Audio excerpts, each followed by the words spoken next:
Hi students, today we are continuing our first chapter from the book Honeydew.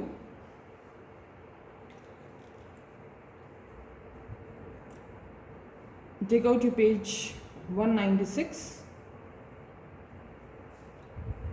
We were supposed to continue with the sixth paragraph. The best Christmas present in the world is the name of our lesson. यहाँ पे हमने देखा how Britishers and Germans soldiers Christmas की रात बातचीत करते करते no man field में इकट्ठा हो जाते हैं, एक दूसरे को विश करते हैं, एक दूसरे के खाने के और पीने के पदार्थों को शेयर करते हैं. Now will continue. Today will be reading next 2 paragraphs. Then someone I don't know who brought out a football. फिर पता नहीं कौन एक फुटबॉल लेके आ गए. Great coats were dumped in piles to make goal posts. And the next thing we knew, it was Tommy against Frizz, out in the middle of no man's land. फिर वहाँ पे गोल पोस्ट्स की तैयारी होने लगी और अगले ही पल में मैंने देखा कि अब तो जर्मन्स एंड ब्रिटिशर्स के बीच में एक मैच होने वाला था. Hans Wolf and I looked on and cheered, clapping our hands and stamping our feet to keep out the cold as much as anything. तो लेखक और hence wolf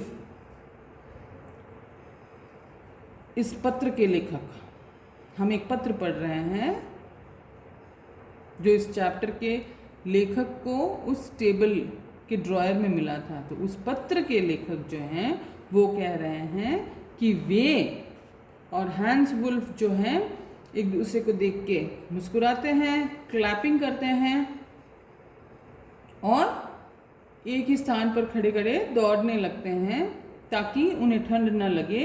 there was a moment when I noticed our breaths mingling in the air between us. एक पल के लिए मैंने ये note किया कि हम सब तेज सांस लेने लगे क्योंकि हम सब ही बहुत ही उत्सुक थे, क्योंकि दोनों ही एक दूसरे के दुश्मन थे और एक मैच खेलने वाले थे. He saw it too and smiled. Hans Wolf ने भी ये बात नोट की और वह भी मुस्कुराए. Jim McPherson, he said after a while, I think this is how we should resolve this war. तो फिर हैंस वुल्फ जो है पत्र के लेखक जिम को कहते हैं कि मुझे लगता है कि यही एक सबसे बेस्ट तरीका है युद्ध के निर्णय करने का. कैसा करेंगे वो युद्ध का निर्णय? फुटबॉल मैच खेल के. नो चिल्ड्रन आर ऑर्फन, ताकि कोई भी बच्चा अनाथ ना हो. No one dies in the football match, क्योंकि फुटबॉल मैच में कोई मरता नहीं है. या तो एक हारते हैं और दूसरे जीतते हैं, लेकिन कोई मरता नहीं है. तो कोई भी बच्चा ना तो अनाथ होगा, नो वाइफ्स बिकम विडोज, ना ही किसी की पत्नियां जो है विधवा होंगी. I prefer cricket, I told him. Jim कहते हैं कि मुझे तो क्रिकेट पसंद है. Then we Tommies would be sure of winning. और फिर वो कहते हैं अगर क्रिकेट मैच खेला जाए तो मुझे पक्का विश्वास है कि हम ही जीतने वाले हैं. Probably we laughed at that.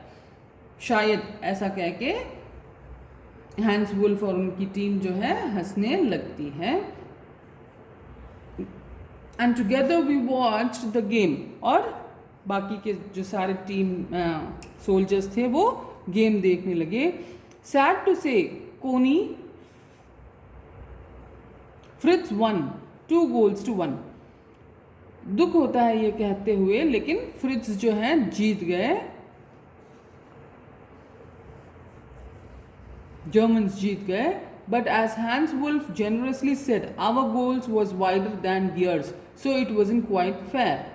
तो वो कहते हैं कि हमारे गोल्स जो हैं बहुत ही डेंजरस सिचुएशन में हमने जीते थे, लेकिन कोई बात नहीं यदि हम हार जाते हैं और उन्हें 2 गोल एक्स्ट्रा जीतने पड़ते हैं। इस तरह से उनका मैच फिनिश होता है। The time came and all too soon when the game was finished. वह समय आ ही गया कि सब कुछ फिनिश हो गया गेम के बारे में। The snaps and the rum and the साउसेज had long since run out. काफ़ी टाइम हो गया था, उनके खाने पीने के जो पदार्थ है वो भी फिनिश हो गए थे। And we knew it all was over. एंड हम सबको पता था कि अब जो भी हमें करना था हमने सब कुछ फिनिश कर लिया है। गेम खेलना था, ड्रिंक पीना था, सॉसेज खाना था, सब कुछ बातचीत करनी थी, सब कुछ उन्होंने फिनिश कर लिया था। I wished Hans well and told him I hope he would see his family again soon. फिर जिम जो है हैंस को शुभकामनाएं देते हैं और बाय कहते हुए कहते हैं कि उम्मीद है कि हम जो है हमारे परिवारजन को जल्द से जल्द मिलने जाएं।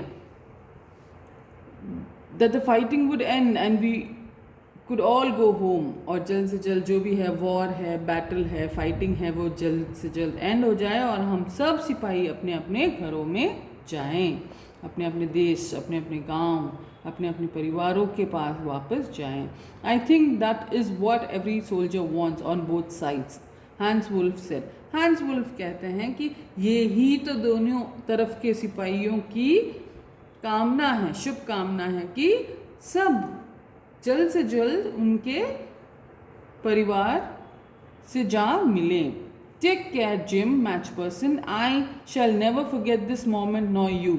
और फिर कहते हैं कि बहुत ही अच्छा समय हम दोनों ने गुजारा था, ना मैं भूलूंगा इन पलों को और ना ही तुम भूलोगे। He saluted and walked away from me slowly. और फिर जो है हैंस वुल्फ सल्यूट करते हुए जिम को वहाँ से धीरे धीरे निकल जाते हैं, चले जाते हैं अपने युद्ध क्षेत्र की ओर। Unwillingly, I felt he turned to wave just once and then became one of the hundreds of grey-coated men drifting back towards their trenches। तो वो अपने ट्रेंच की ओर चले जाते हैं। ऐसे महसूस हुआ जिम को कि उनकी इच्छा नहीं हो रही थी हैंस वुल्फ की जाने की। अनविलिंगली वो जा रहे थे। पलट के उन्होंने एक बार और देखा और उन्होंने अपना हाथ हिलाया, वेव किया bye. That night back in our dugouts we heard them singing a carol and singing it quite beautifully। फिर उसी रात हमने देखा कि वो अपने ही ट्रेंचेस में, अपने ही उन पोस्ट्स पे एक गीत गा रहे थे, बहुत ही मधुर आवाज़ में वो गा रहे थे। It was still natch silent night, our boys gave them a rousing chorus of wild shepherds watch. और फिर हमें बहुत अच्छा लगा था और हमारे जो सिपाही थे कोरस मीन्स उनके पीछे पीछे गा रहे थे। We exchange carols for a while and then we all fell silent. हम दोनों देश के सिपाही इस तरह से गीत एक के बाद एक गा ही रहे थे और फिर अचानक से सब कुछ शांत हो गया, चुप हो गए सब, बिल्कुल कोई तरह की साउंड नहीं थी, मीन सब सो गए थे। We had our time of peace and goodwill. हमने एक बहुत ही अच्छा समय दोनों देश के सिपाहियों ने बिताया था, एक दूसरे से खुश थे, हमने एक दूसरों की भावनाओं को समझी और हम पीसफुली उनसे बात की हमने। A time I will treasure as long as I live. एक ऐसा समय था, एक ऐसा पल था वो जो हमेशा मुझे याद रहेगा, ये मेरी अच्छे स्मरण के पल थे। डियरेस्ट कोनी, by Christmas time next year this war will be nothing but a distant and terrible memory. फिर वो कोनी पत्र लेखक जो जिम हैं, वो कोनी जिसको उन्होंने लेटर लिखा था, उन्होंने कहा कि नेक्स्ट ईयर के क्रिसमस तक तो जो भी वॉर हम दोनों के बीच में होना था वो एक बहुत ही बुरी याद बन के रह जाएगा। I know from all that happen today how much both आर्मीज long for piece. आज जो घटना घटित हुई थी इससे मुझे पता है कि हम दोनों देशों के जो सिपाही हैं वो कितना हम शांति प्रिय हैं हमें शांति चाहिए, लेकिन हम अपने देशों के सरकारों के कारण युद्ध करने के लिए मजबूर हैं। We shall be together again soon. और फिर जिम जो है कोनी को कहता है कि हम बहुत ही जल्द मिलेंगे, I am sure of it, और मुझे पक्का विश्वास है कि मैं पुनः अपने घर आऊँगा और तुमसे जल्द से जल्द मिलूँगा। योर लविंग जिम, तुम्हारा प्यारा जिम। ओके स्टूडेंट्स, तो यहाँ पे हम आज की हमारी क्लास स्टॉप करते हैं। आपके होमवर्क में आप चैप्टर 6 के 2 क्वेश्चन आंसर्स लिखेंगे। Until then, bye.